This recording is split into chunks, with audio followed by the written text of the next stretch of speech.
even if the lace is dry. And even if you don't touch the body of the shoe, bacteria and virus migrate from the sole up. You see this on TV? I gotta watch TV to figure out the world. Welcome to Beer in Front. Every week I'll talk about a beer that maybe we've forgotten along the way while we get those badges and check-ins. Being the Chicago beer guy, I'll also talk about great craft beer in the city of Chicago. That's Beer in Front, and it's coming up now. Welcome to episode 118 of Beer in Front. I thank you so much for listening. Also, bonjour to my listener in France. Someone in France, and if it's you, I need you to get a hold of me. Someone listened to 4 episodes in France. I need you. If you go to podinbox.com/beerinfront, I need to know, how do you say jag off in French? I'm sure it sounds very sexy and romantic, like jag off. To my new listener in France, please get a hold of me. This will be a good show. I sat down with my friend Rob from the Internet Talks Beer. We discussed his YouTube channel, beers in Canada, and also homebrewing, so stay tuned for that. This week's Beer in Front is going to be Heineken. I mentioned a couple weeks ago on the show that I'm working on details to get someone over from Beer Nuts on the show. We've set a date. We're going to record the first week of August, but Beer Nuts hooked me up. They sent me a lot of product, so you're going to hear a lot about Beer Nuts, which I love anyway, and they didn't have to do it. I was ready to go out and purchase it because I purchased Beer Nuts. But no, they have a lot of good products, so you're going to hear me talk about those in the upcoming weeks. And I also mentioned a few weeks ago that I am a reverend. I have been a reverend for well over 20 years, but now I am ordained by Miller High Life, and that package has been shipped, and I should have it next week. So next week I will have all of my credentials to be Reverend Dave. I have socks and a do-rag or a pocket square, whatever this is. But I'm looking forward to this because if you need a wedding performed, I'm your man. We could do it. We could live stream it on the podcast. But if you need any religious services done, you come to Reverend Dave over at Beer in Front. And finally this week, I'm going to set up a Twitter poll, and I'd like to hear from you if possible, or if you're not on Twitter, just get a hold of me and let me know. With inflation, I don't have to tell you, inflation has been pretty bad the last 6 months or so. How is this affecting your beer purchasing? Are you drinking as much beer or drinking anything for that matter? Are you drinking less, or are you not buying as much craft beer and you're going to a more reasonably priced one? So I'm just kind of curious to see how this inflation is affecting the beer drinker. So look for that Twitter poll, or if you have any ideas or questions about it, feel free to get a hold of me at Dave at Beer in Front. All right, let's kick this episode off.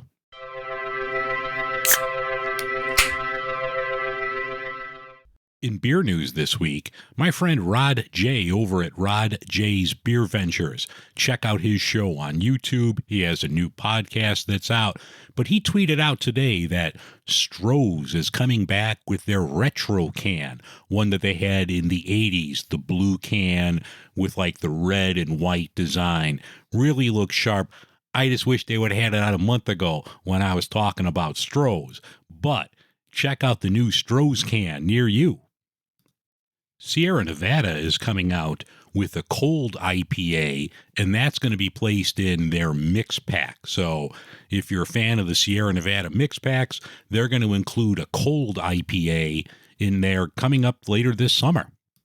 Lake Effect Brewing in Chicago was going to, or they were working on, a really cool new building tap room in the Jefferson Park area. They were going to use an old firehouse, and thanks to wonderful city of Chicago politics, this never got done. So they're scrapping that idea, and they're going to open something up in the Avondale neighborhood.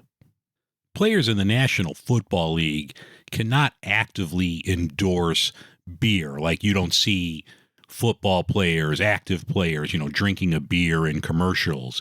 Coors Light found a workaround that's actually funny as hell with Kansas City star quarterback Patrick Mahomes. And instead of having like a can of Coors Light in his hand, he has the Coors Light, which is a flashlight that has the Coors Light name on it. So if you see the commercial, it's hysterical. All the proceeds are going to go to Patrick Mahomes' foundation, which is good. They've already sold out. I went to the website. It's thecoorslight.com, and they were sold out. But if they ever get them back, you could buy a flashlight for $15, and proceeds will head over to Patrick Mahomes' charity. And in some news that's not really beer related, if you remember last week, I talked about a couple breweries that were making beer. That's a little odd. One was with recycled toilet water, and one was a seltzer made with hot dog water. Well, there is in New Hampshire a distillery, and I guess in New Hampshire, they have a problem with green crabs. They're invasive. I guess they just like attack marine ecosystems. They eat everything, and I guess they're just a nuisance. But this distillery, it's called Tamworth Distilling. They're going to make a whiskey with green crabs. I don't know. This could be delicious. I'm not saying it's bad. I know just personally, I don't want to drink a whiskey that tastes like crabs. And finally, this was a great article on VinePair. I'm going to link to it in the show notes. Maker's Mark, which makes a great bourbon. I love Maker's Mark. I'm an ambassador. I had my personalized bottle 9 years ago. I've always liked Maker's Mark. It turns out that they use their own yeast. From this article, it was explaining that a lot of bourbon makers just used dried yeast, and Maker's Mark uses their own. You need yeast to ferment anything that's an alcoholic beverage. And instead of using commercial yeast, they propagate their own, and they've used their own house yeast. They've been using it forever. Part of the process of their yeast is to add hops. They use cluster hops, which were the predominant hop used in America until the craft beer movement started. They used the hops, a little of the hops in the yeast, for its protection against infection. Hops were always used back in the day, not for flavor and taste, but to avoid bacteria. They started using it from the beginning. They've never changed it. And according to this article, it sounds like they never will. It also turns out that Jim Beam uses a small amount of hops in the yeast when they make their bourbon as well. But it was a fascinating article. Like I said, I'm going to link to it in the show notes from VinePair. But who knew that Maker's Mark uses hops in their bourbon?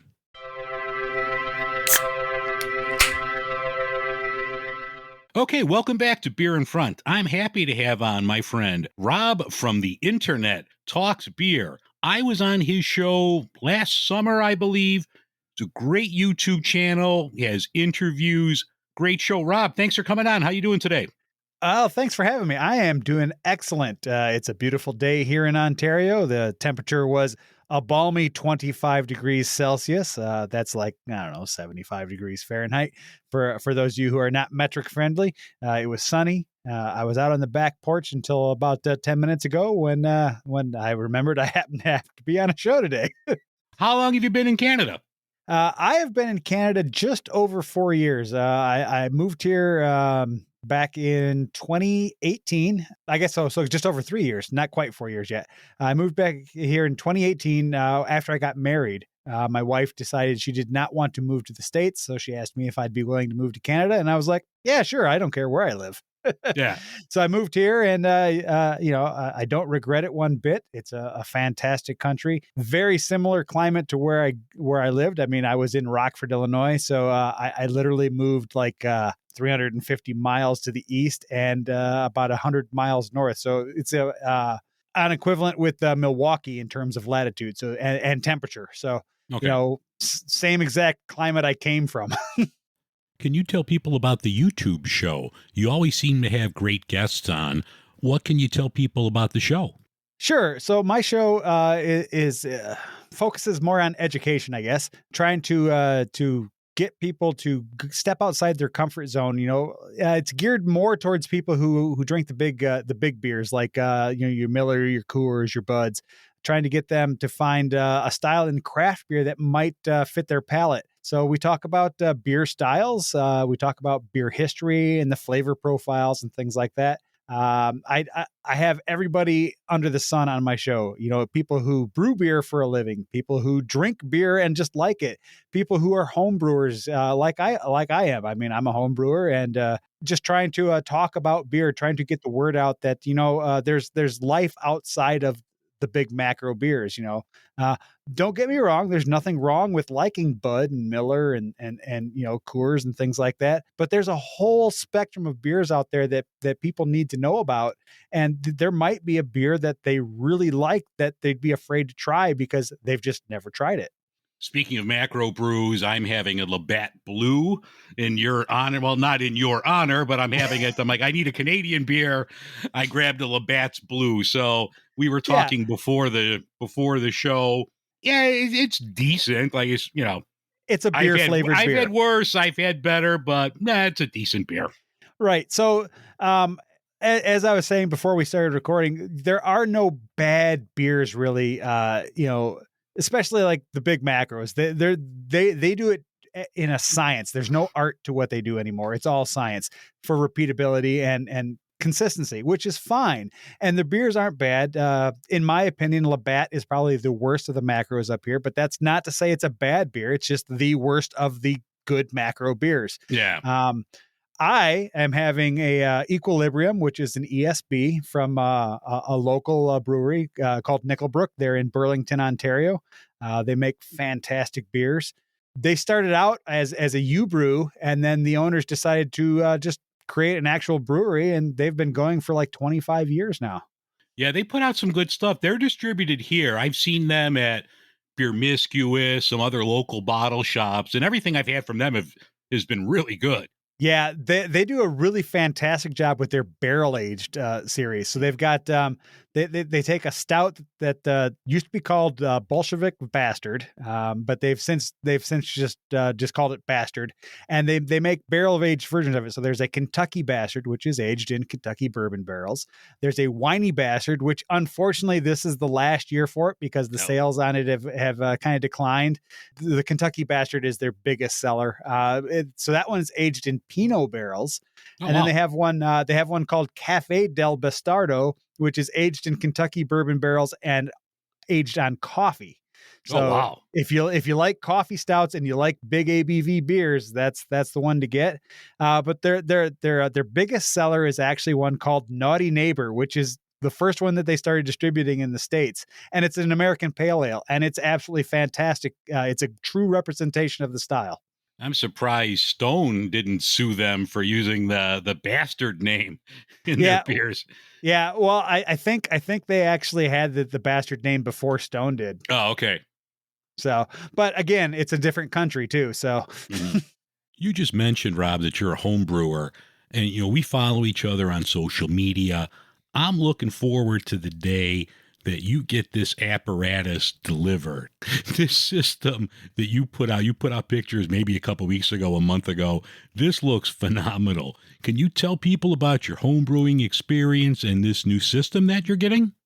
Yeah, sure. So I've been a home brewer for about 15 years. And I started off like most people did, using large stock pots on my stove and things like that. And then I moved to a propane burner with the brew in the bag system where you have a pulley in your garage and you have everything in the bag and you pull it out at the end and you boil in the same kettle and you do things. And then a few years back, a company that's unfortunately defunct now called Brewy came out with an automated brewing system. It was cool. It was a brew in a bag system, but it was a 2-vessel automated system that you could had a smartphone app, so you could monitor it and everything. You basically set it and forget it, go do your brew day, do everything else. And then I had 2 of those, so I was doing 10-gallon batches at a time. And I was like, oh, I want to move up to something bigger. and I was going to get a 20-gallon system, but for like $150 more, I was able to get a 1-barrel system. So I've ordered this new skid-mounted 1-barrel system. So for people who don't know, a skid-mounted system is when the entire brewing system is on a single frame and you can move it around. So it's a big stainless steel frame on casters, and it has 3 vessels. So it's got your mash tun, your hot liquor tank, and your brew kettle, and it's got a plate chiller and all that stuff, all self-contained. And it's about a 7.5-foot long beast made of stainless steel, and it's an electric system. Originally, I was going to buy a gas system, but the system I wanted to buy was from Blickman, and they told me there was a 48-week lead time on it. Oh, wow. And I was like, well, I mean, supply chain being what it is these days. Yeah. So I actually started looking at manufacturers, and I found a manufacturer in China who makes brew systems for a lot of the big breweries. I mean, they've made brew systems for 4 or 5 of the breweries here in Ontario. And I was able to get a 1-barrel skid-mounted system with a 45-day lead time. Unfortunately, it's on a boat from China to here, and I have no idea when it's actually going to show up because there's still a lot of delays in getting things off of boats at the ports these days. Okay. But yeah, it's nice. It's all touch screen, so I can store my recipes, and I can say, oh, I want to brew this stout today, and it'll have all the parameters in there. I throw in the ingredients, and it'll load up the mash tun and it'll bring it up to temperature. I do a lot of step mashing with my stuff, so it'll do the step mashes for me. It's got a rake built in, so it'll automatically stir everything, so I don't have to stand up on a ladder and stir things with a paddle. And then I have to go, and it'll tell me when it's ready to move to the boil kettle, and I'll move it to the boil kettle. I'll boil, and then I'll go out to my new fermenters. I bought myself a few new SS Brewtech unit tanks to push stuff to, because I had 7-gallon ones, but that's obviously not big enough when you're moving to a 1-barrel system. So I bought myself some new fermenters, and I'm going to be brewing beer on a larger scale just so I can drink it and give it away to my friends. Yeah. Well, I hope the shipping was cheaper than me trying to send you a couple beers last month. Right? Yeah. So shipping from China for this system was $650. All right. Which, I mean, considering the size of it, is not bad. Yeah. For those who are interested, Dave sent me a beer from Chicago to Ontario, and it cost like $23 to ship a single can of beer. Yeah.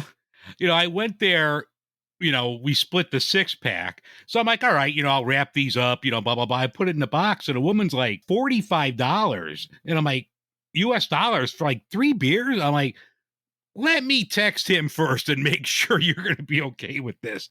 But yeah, that's ridiculous. Yeah, I would have paid the $45 though, because I mean, that was a decent beer. Yeah. Back to home brewing. What so far has been like the one you always go back to? Is there like a recipe that you feel you have dialed in and the one you brew the most? Yeah. So my go-to recipe is I have a stout recipe. All the beers that I have are named after pop references, either movies or video games or things like that. So I have an imperial stout that I brew called War Never Changes, based on the Fallout game series, and it's an imperial stout, and it's a sweet imperial, so it's not quite as bitter as your typical imperial stout. It comes in around 45 to 50 IBU instead of the 70 range, but that's my go-to recipe. The other one that I brew the most is actually my wife's favorite. So I have one that's based off of a game that I have on my phone. It's called Zombies Run. So it's a running game where you take the place of the lead character in the game. All right. And it's called Janine's Farmhouse, and it's a Saison. All right. So those are the two that I brew the most. Have you scaled them up to the new system coming up? Like how big of a difference is that going to be to scale, to dial in what you already know from your system now? So I use Beersmith to create all my recipes, and it has a fantastic system for upscaling or downscaling your recipes. Obviously, there's going to be some tweaks that have to be made. So the first few times I brew on it, I'm not expecting 100% spot on. The biggest problem is everything scales linearly except for your hops. Your Okay. grain bill, that scales, that's easy to scale up. But the hops, because hops are kind of a volatile thing, you never know exactly what the acids are going to be in them. Sometimes they average it. Oh, the average on this is 13%, but you might get a batch that's 14, you might get a batch that's 12, you might get a batch that's 10. So it's hard to dial in the hops. But once I get that, once I figure that out, and I figure it'll take me 2 or 3 tries. Yeah, Mhm. terrible situation where you have to drink, Yeah. 30 gallons of beer to try again. But I don't anticipate there being any real big issues. I have scaled up recipes using Beersmith for other brewers, and they've worked out just fine. We've just had to tweak the hops a little bit, and it's typically you typically use less hops than you think you're going to when you upscale. When you're not drinking your own beer, Rob, what breweries are, close to you if I were to come up there or somebody were to come visit? What spots would you recommend for them to go to? So if you were coming up to the exact area where I live, the best brewery that's right around me is Flux. They're in a small town called Scotland, Ontario, which is about 10 minutes from where I live. Um, and they make fantastic beers. So they have a milk stout called Rocket Science, which is one of their staples, and they have an Irish red called Eye to Eye, which is true to style. I mean, All right. absolutely true to style, which is fantastic. And then right now they've got one called Our Way, which is a dunkel. I was in talking with the owner. I'm friends with the owner there, and I was in talking to him, and he's like, they had a guy who was in from Germany, who is a brewer in Germany, who drank their dunkel and told them it was one of the best dunkels he has ever had Oh, outside of wow. Germany. I mean, you can't get much better stamp of approval than that. Yeah, that's something. Just put that quote up on the wall for everyone Right. to see. So so Flux Brewing in Scotland, Ontario, Nickelbrook, the beer I'm drinking tonight, they make fantastic beers, and as we've said, they're distributed in the States. There's another one called Collective Arts. They've actually Yeah. opened a brewery in Brooklyn, New York for their US distribution. They make fantastic beers, and they do a series every year called Origin of Darkness, which is a barrel-aged stout series that they do, and they do 4 to 6 different ones with other breweries. So they're all collabs, and they're absolutely fantastic every year. Yeah, Collective Arts, I see them here.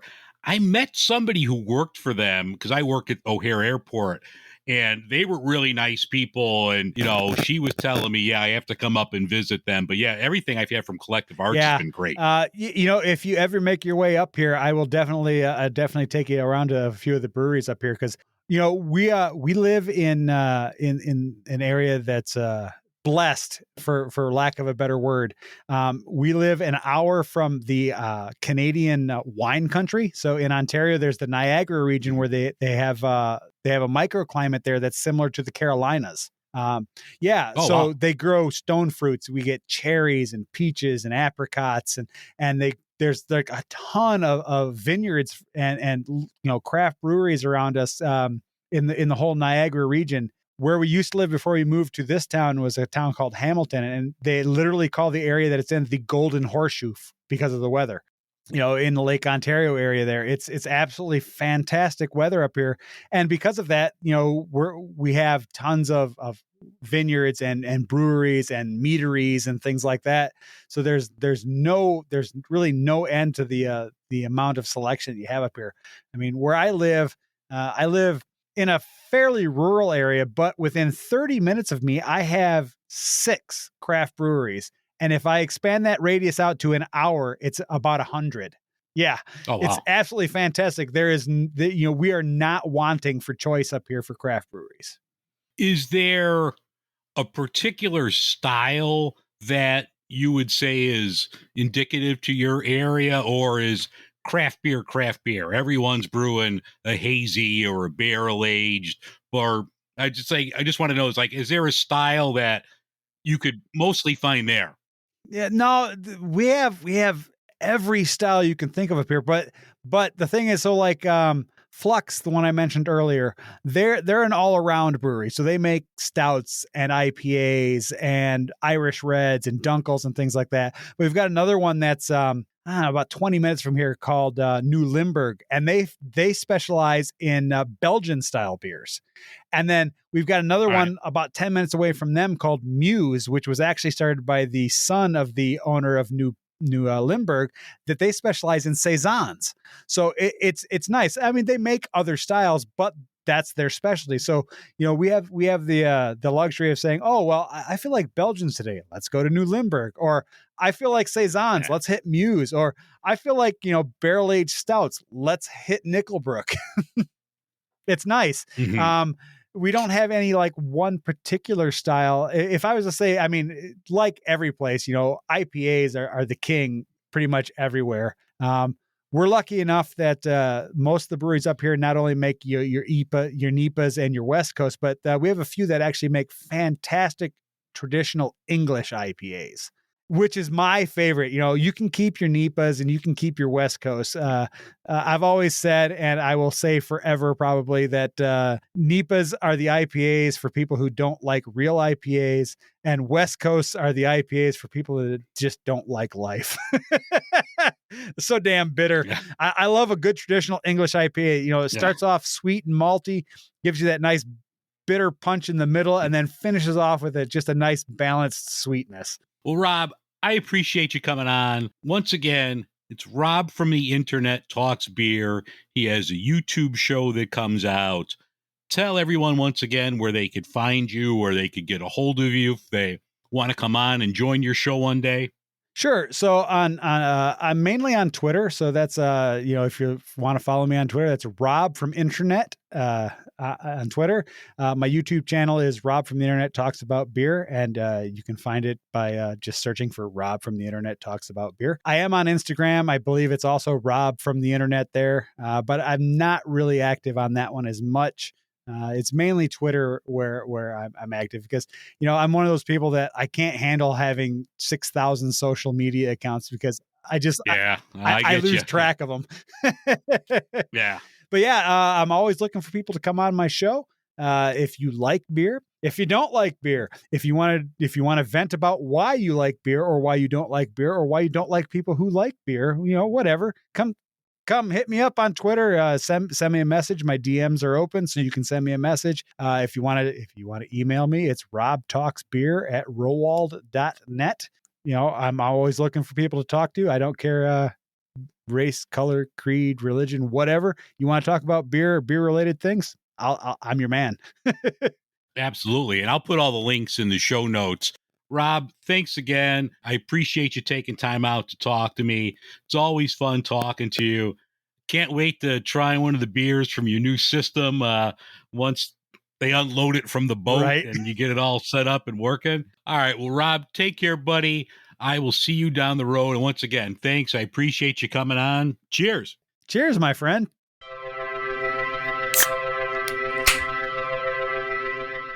The beer in front of me this week is Heineken. Heineken has been around forever. It's a Dutch company. You know their famous Red Star. They advertise well. They've been in James Bond movies and everything else.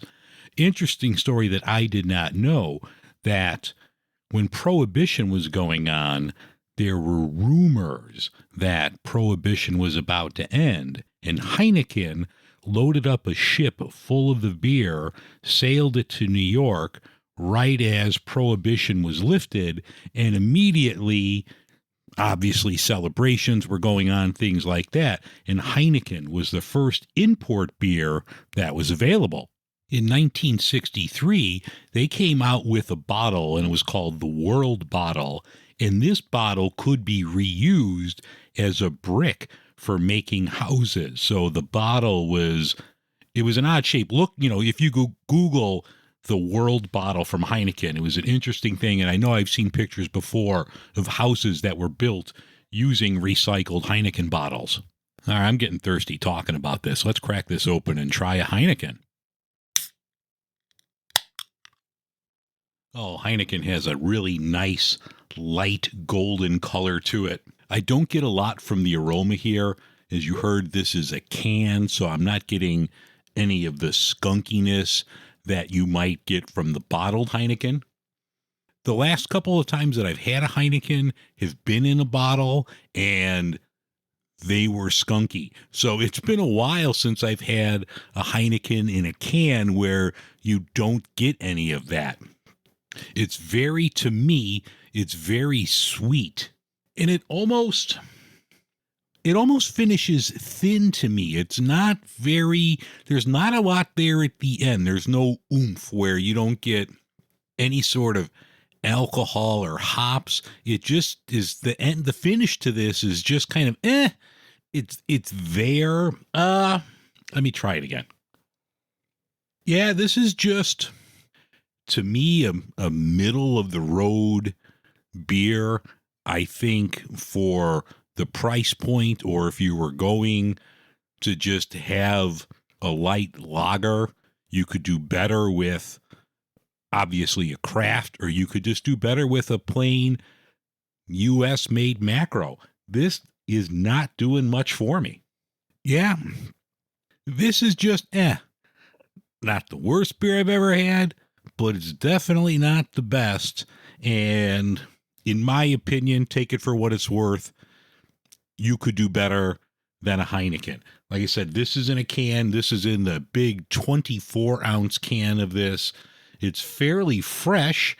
Let me look at the expiration date on this. The expiration date is January 2023, so it's not like this is old and off. If you like Heineken, that's good. Like I said, I had some bottled ones before, and I was going to do that for the show, but just the skunky flavor from the green bottle just set me off, and I didn't like it, so I wanted to do the can for the show. I think you could do better. So that's my review of Heineken. All right, that's going to wrap things up for this week's episode of Beer in Front. I want to thank Rob from the Internet Talks Beer for coming on. Check out his YouTube show. Next week is a good show. I have a treat. A special guest star is going to help me record the Beer in Front. If you want to get a hold of me, you could email me at dave@beerinfront.com, or you could go to podinbox.com/beerinfront. You can support the show over on patreon.com/beerinfront if you'd like. Have a great week. I will see everyone next week on Beer in Front.